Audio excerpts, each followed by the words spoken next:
princess, ito nga trinay natin gumawa ng avocado herbal na pamahid sa sakit sa mga kasukasuan. Yan. Trending yan kaya sinubukan ko na din.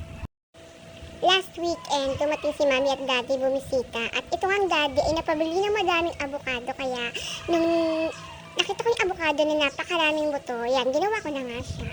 At para subukan natin kung effective nga ba. So, ayan na nga, napakadali lang pala niyang gawin. Yan, yung avocado na hiniwa ko ng maliliit. Yan, ang dami, diba? Bongga. Yan.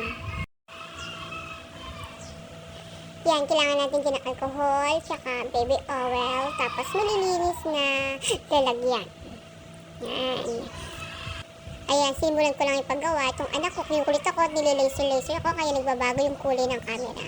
Yan, nilagay ko na yung avocado sa lalagyan, ganyan.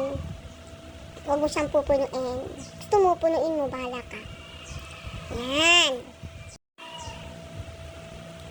Yun na nga, pagkatapos ay nilagyan ko na siya ng alcohol.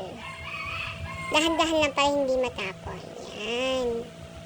Huwag mo masyadong pipunuin. And then, pagkalagay mo ng alcohol, isusunod mo na yung baby oil. Yan. Konti lang pang moisturizer. Yan. After nyan, takpan mo tapos haluluin mo lang. Yan. Ganyan. Imekos-mekos mo lang. Hanggang sa magbago yung kulay niya. Yan, diba? Iba na yung kulay niya. Naghalo na yung buto ng avocado sa alcohol. Tapos yan, ang dami kong ginawa.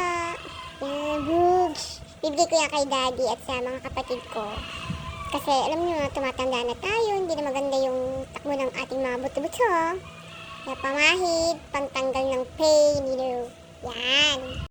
Kaya subukan nyo na rin gumawa nito. Yun lang, thank you!